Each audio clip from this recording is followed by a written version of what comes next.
Oh yeah. So those kind of gains are not particularly impressive on me, but the thing behind me is impressive. And it is mining Ethereum, which I predict will go up in price as we move forward into Ethereum 2.0. It was only recently that I actually completed the rig, so I thought I would go over my rig and how I managed to upgrade from 3 to 6 cards. And when I did go from 3 to 6 cards, and I finally got all 6 cards working on this mining rig, the sense of accomplishment I felt was like greater than anything I'd felt in a long time. Like I have a college degree, but I didn't feel as good graduating college as I did when I finished my mining rig. So allow me to give you a quick tour of my mining rig. Unfortunately, I only got 5 fans from the Up Here series, and I got 1 Corsair fan that is from a different series, and that's the reason why I don't have them displaying the same lights. So let's start off with the motherboard. I have a Z390A Pro from MSI, which I got for about £70. I have 2 slabs of RAM, which are 4 gigs each, and that totals to 8 gigs of RAM. It's just about enough. You really shouldn't go over like 8 gigs of RAM, as far as I know, when it comes to mining rigs, because I mean your mining rig doesn't use much RAM to begin with. Then I have just a basic fan that I got with my CPU, and if I remember correctly, my CPU is an i5 8400. I didn't go overkill with the motherboard or CPU and RAM. Like I think I spent the right amount of money. And then I have a very lovely Platinum Series HX 1200 watt, which is actually, like, if you look at how many watts I am using right now, I'm only using 574 watts. It's about like half of what the thing supplies. Well, like, since it's a platinum, you really want to get a platinum or titanium PSU, in my opinion, because like that basically explains the efficiency, and then also you will have less watts drawn every time you power up your mining rig, and therefore you do save a little bit on your energy bill. So that's why it's important to get a titanium series. Obviously, if you get like if you choose a reputable brand like Corsair or EVGA, those kind of brands, like, then you're going to get a 10-year warranty. And so if there's ever a problem with your PSU, you can get it back. So you always really want to get, like, don't be afraid to go spend a little bit more on your PSU, even though you're trying to break even when it comes to your mining rig. And then I'm using the supply PCIe cables, which I got with my power supply. I did end up using all of them, so I wasn't able to, with splitters, cut down on cables, which isn't great for cable management. I mean, if you guys could give me a rating on my cable management, I'd really appreciate it. But that's not the main goal of your mining rig, right? Like, that should be your last priority when it comes to building your mining rig. You should firstly focus on getting it together and making sure everything is compatible and getting good graphics cards. Then the last thing you want to worry about is cable management. And then I am using, if I'm not mistaken, I'm using 6 Ubits risers, which I do highly recommend. I do see a lot of other miners using them.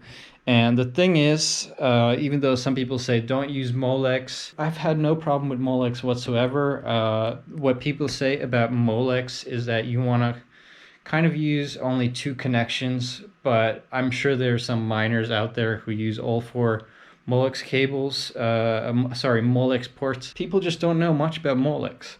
So yeah, let me go over the GPUs now. So what I have over here, that is the 1070. I'll have the brand like floating around in my video, and that is the 1660 Super or 1660 Ti, and then that's the other 1660. One of them is a Super and one of them is a Ti.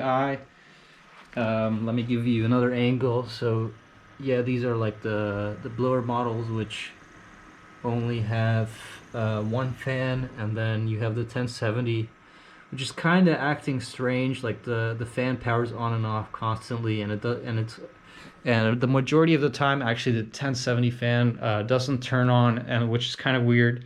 But it's one of those versions where, like, the fan only powers on when it needs to, basically. And the fact that I have a fan in front of it also helps cool it. So obviously that's a good thing. And then let's go to the other side carefully because I don't want to step on the cabling. So that is the RX 6006. How do I say it? RX 6600. Is that how you pronounce it? 6600 XT. It's the Sapphire version, which I got for just under 400 pounds, which is kind of MSRP when it comes to graphics cards. And in UK, obviously everything's more expensive, so that's really the best I can do. And the reason why I got it from the manufacturer is because I do believe it's a very efficient graphics card. I only got it to about 28 mega hash, even though I used the same settings as someone who managed to get 32 mega hash, and that'll be the next step in maximizing my overclocks and getting more efficient cards. It's only using about like 40 watts. So that alone means it's a very good card, and I have my 1660s working at 75 watts right now. So that just goes to show how efficient the card is and why miners have been buying it, but the gamers haven't, because it hasn't really been a very big improvement in graphics and performance for gaming. But it's definitely worth buying from the actual stores because you do get a 2-year warranty for your graphics card. I think it's worth it for the value of the card, you know, like even though you're paying a little bit more than you would on eBay. And right next to it, I have my 3060, which I think is the LHR model, or whichever one is worse. I'll have to do research into that.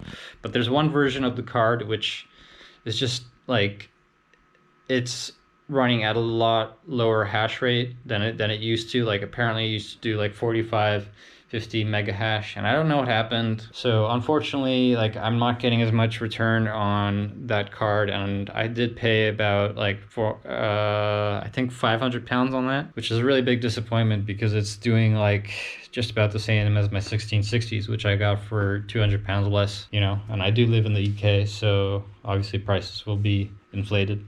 And last but not least, I had to walk over here just to get a good angle, and you can see how my 1080 over here lights up, and it shows quite lovely colors. Like you got this orange over here. So I'll have the performance thing floating around. As you can see, like the performance of each card isn't up to par yet, and so after successfully building your mining rig, the next priority should be to manage your overclocks. And that's something I haven't done yet. I've just been like overjoyed by the fact I managed to get this mining rig together. I did have to modify a few things in the BIOS just to get all 6 cards working because it kept giving me this error that I was running out of memory. To overcome that, I did have a lot of help from the Misfits Mining Discord in particular. I did join a plethora of groups or servers on Discord, but the one in particular that's been helping me the most is Misfits Mining. Yeah, so shout out to them. A lot of guys in there are very helpful. They will like sort you out, and like even when you have like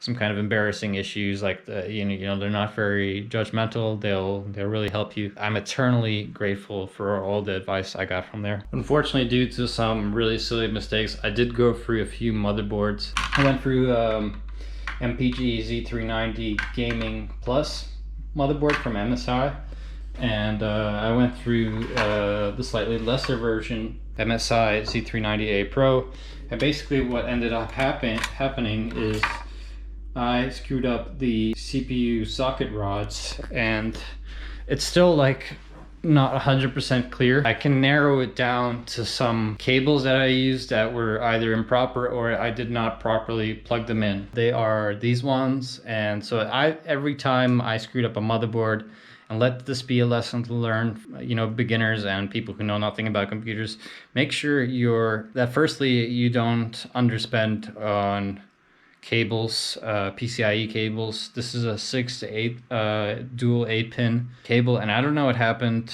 Either it's not correctly rated and I inserted it where it should have been inserted, and then I put it in splitters or GPUs that I put them in there incorrectly, and then next thing you know, for some reason the CPU socket rods were bent. A lot of people were asking like, how does plugging in certain things end up with bent rods? I honestly have no idea, but the point is like I've been now very careful, and also you do not want to mix different brands of cables, because there could be issues with the ratings, and then if they're not reputable brands like these cheap ones from Amazon, then you might have some issues, you know. Really make sure you do some calculations on power ratings, because otherwise, like, you don't want your house burning down, right? All right, so that pretty much sums up my first mining rig, and I hope to see a return on investment maybe in 6 to 7 months, maybe 8 months, something like that.